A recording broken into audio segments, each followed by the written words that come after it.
Rebecca Lynn Torres had given this company 15 years of her life, birthdays missed, weekends buried, a marriage that quietly fell apart while she stayed late fixing other people's mistakes. She thought that counted for something. She was wrong. The conference room smelled like burnt coffee and expensive cologne. Every director was seated. Every laptop was closed. And every single pair of eyes in that room found somewhere else to look, except one. "Rebecca, thank you for coming." Gregory Hale adjusted his tie, the same tick he had before delivering news he'd already rehearsed in a mirror. "We've made some difficult decisions about restructuring the department." She didn't sit. Something in the air told her she wouldn't need to. "Effective today, your position is being eliminated." He said it the way you'd read a weather report, flat, rehearsed, already moving on.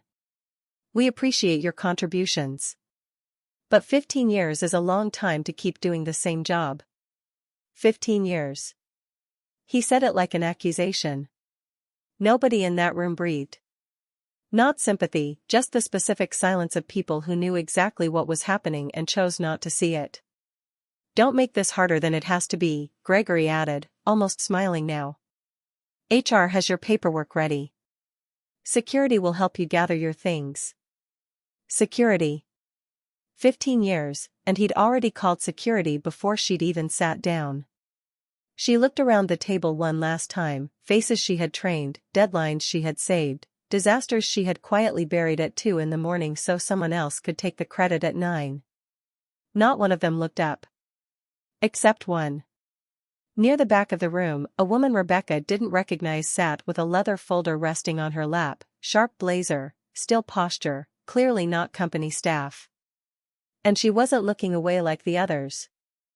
She was watching Rebecca like she already knew something no one else in that room did. Rebecca placed her badge on the table, straightened her shoulders, and walked out without a single word. Gregory thought he had just ended something. He had no idea what he'd just started. The HR office was small and too bright, with a fan that clicked every few seconds like it was counting down something. "Just a formality," said Diane from HR, sliding a folder across the desk without really looking at Rebecca. "We just need your signature here, here, and here." Rebecca picked up the paper. It was an NDA, a promise to never talk about her job, her work, or anything that happened at the company. "What exactly am I agreeing not to talk about?" Rebecca asked. "Standard stuff," Diane said quickly. "Really, it's nothing. Everyone signs it." Before Rebecca could answer, the door opened. Gregory walked in, holding his coffee like he owned the whole building. "Oh good, you're already here," he said, glancing at the folder. "Should be quick. It's not like there's much to discuss." 15 years is a lot to just call not much, Rebecca said calmly. Gregory smiled, but it wasn't a kind smile. "Let's be honest, Rebecca.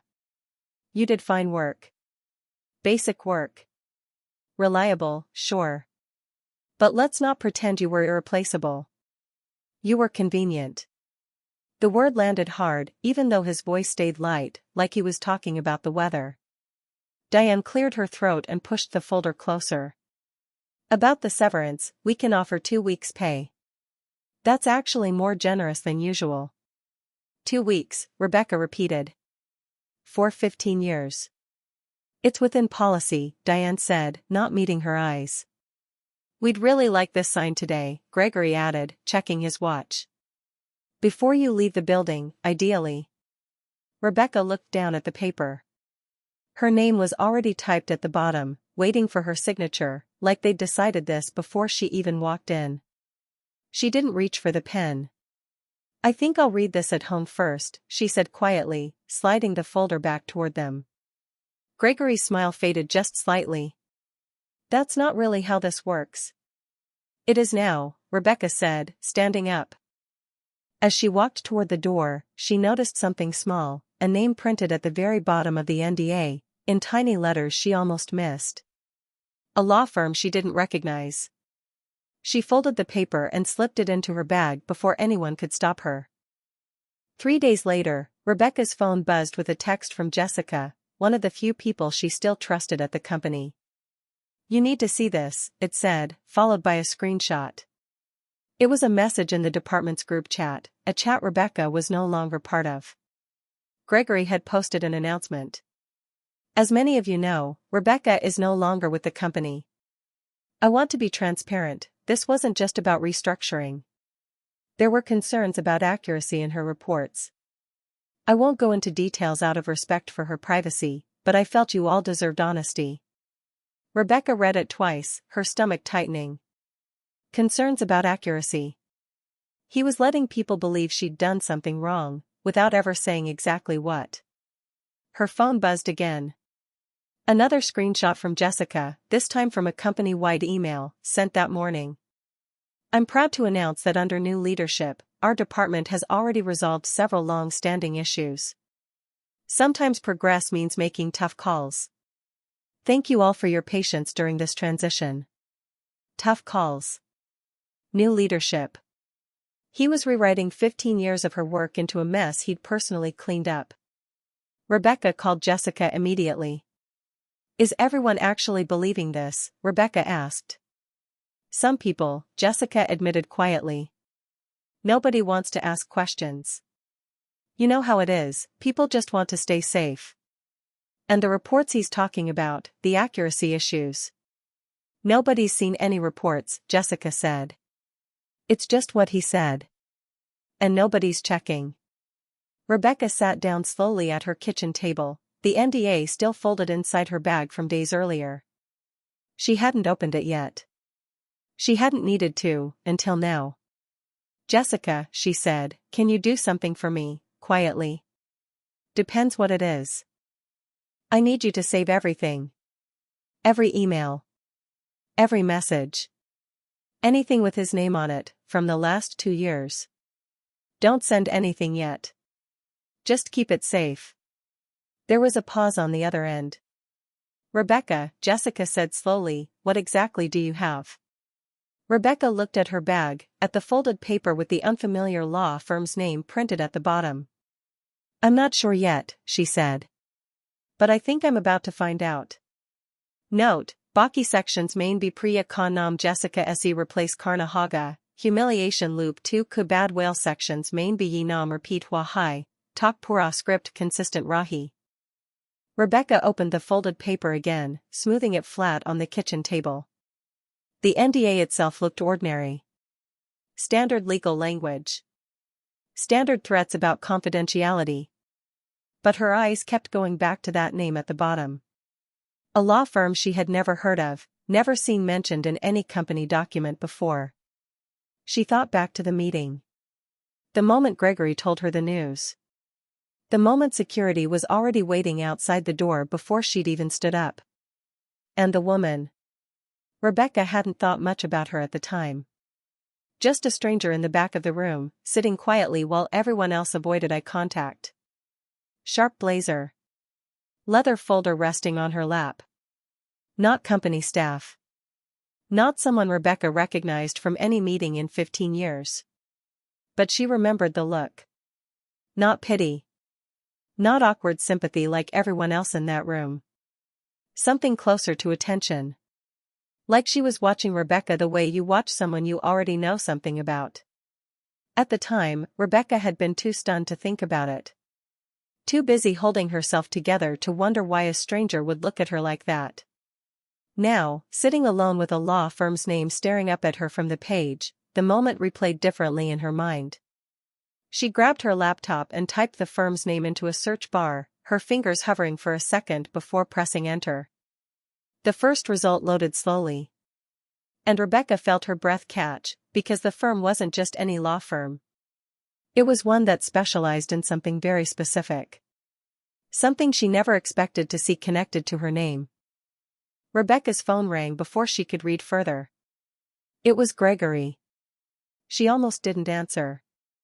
Then she did. His voice was sharper than it had been in the meeting, all traces of that calm rehearsed tone gone. "Rebecca, I need you to return all company materials by end of day.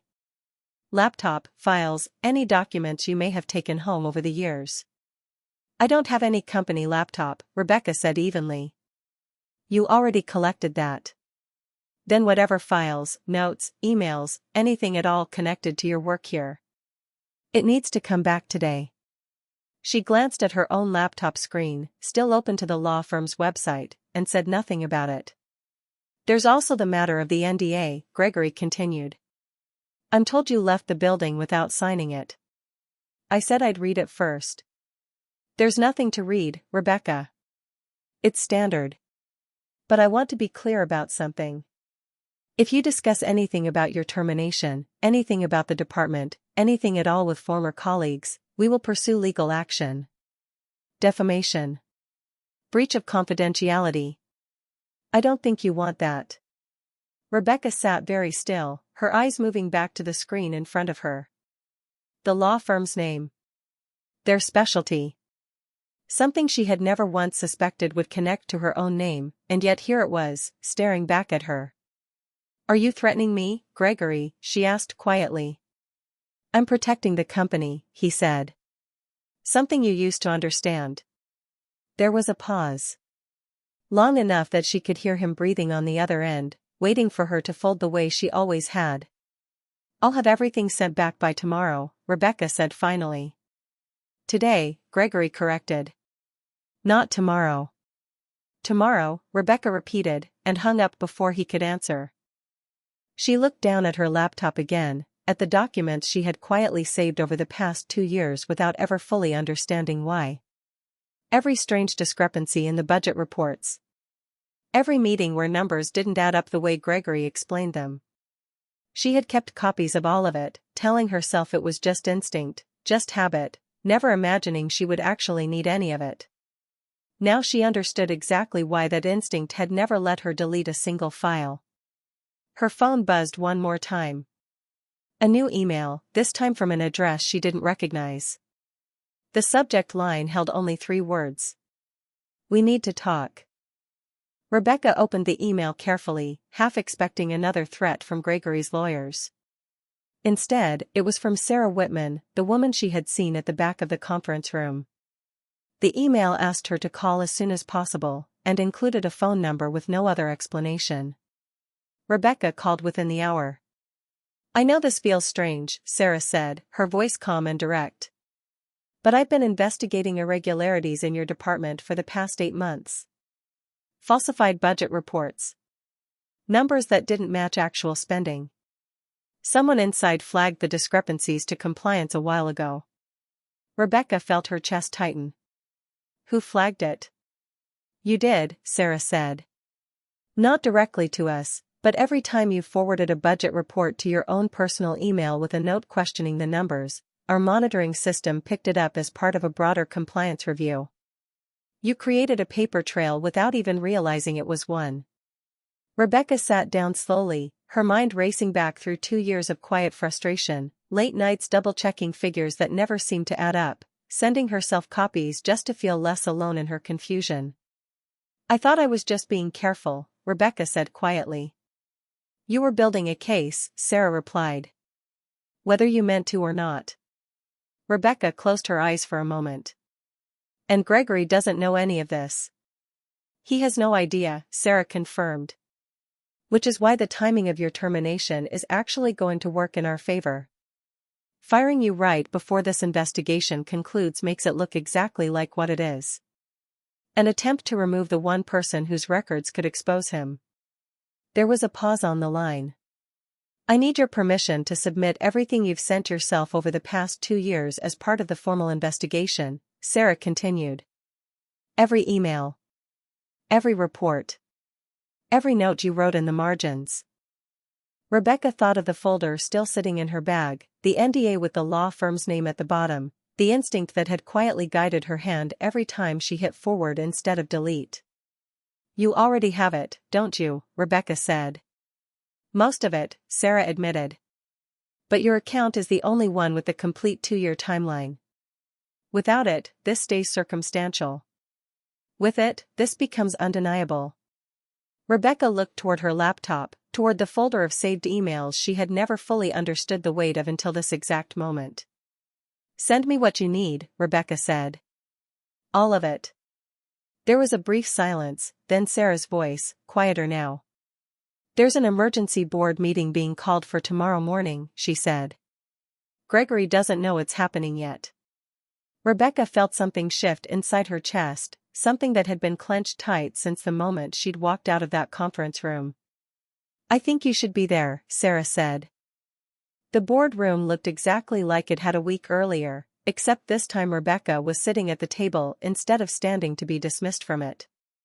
Gregory walked in, still adjusting his tie, still wearing that same rehearsed confidence, until he saw her. His steps slowed. What is this? He said, looking between Rebecca and Sarah, who sat calmly with a laptop open in front of her. Please sit down, Gregory, said the board chair, a woman named Patricia Hale who rarely spoke unless something serious required it. Gregory sat, though his eyes stayed fixed on Rebecca the entire time. Sarah turned her laptop toward the center of the table, connecting it to the main screen. Rows of numbers appeared. Budget reports. Dates. Side-by-side comparisons that didn't match. Over the past 2 years, Sarah began, this department reported spending figures that were consistently inflated compared to actual invoices and vendor payments. The difference totals just over $400,000. Gregory's jaw tightened. This is a misunderstanding. Accounting errors happen. They do, Sarah agreed. But not for 2 years straight, always in the same direction, always benefiting the same discretionary fund. She clicked to the next slide. Emails appeared on the screen, timestamps clearly visible, showing internal messages between Gregory and the finance team requesting specific figures be adjusted before final submission. The room went completely silent. Rebecca noticed several board members leaning forward, reading every line. And here, Sarah continued, her voice steady, is the email thread from 3 days ago where Gregory terminated Rebecca Torres, the one employee whose personal records happened to contain the only complete 2-year trail of these discrepancies. Patricia looked up slowly from the screen, directly at Gregory. Is this true? She asked. Gregory opened his mouth, then closed it again. For the first time since Rebecca had known him, he had nothing rehearsed to say. Patricia asked the question a second time, slower now. Gregory, is this true? I can explain the numbers, Gregory said finally, his voice losing the confidence it had carried for years. There were budget pressures. Targets I was expected to hit. I never took anything for myself. The transfers went to a discretionary account under your name, Sarah said quietly. We can walk through each one individually if the board would like. That won't be necessary, Patricia said, closing the folder in front of her. Gregory, you're suspended effective immediately, pending a full independent audit. Security will escort you out today. Security. The same word he had used against Rebecca a week earlier, now aimed back at him. Gregory looked at Rebecca one last time, searching for something to say. Nothing came. He stood slowly and walked out of the room without another word, the same way she had. The silence after the door closed felt different this time. Heavier for him. Lighter for her. Patricia turned to Rebecca. On behalf of this board, I want to personally apologize. 15 years of loyalty, and this is how you were treated at the end of it. Rebecca said nothing, letting the moment sit. Word moved fast after that. By the time she returned to her desk to collect the few things she'd left behind, people who had avoided her eyes just days earlier suddenly couldn't stop looking at her.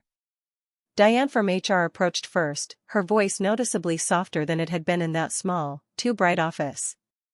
I didn't know, Diane said. About any of it. I was just following what I was told. Rebecca nodded once, saying nothing, letting Diane fill the silence with her own discomfort. Across the room, co-workers who had gone quiet during Gregory's announcement now offered quiet apologies, small nods, awkward half-smiles that came too late to mean much.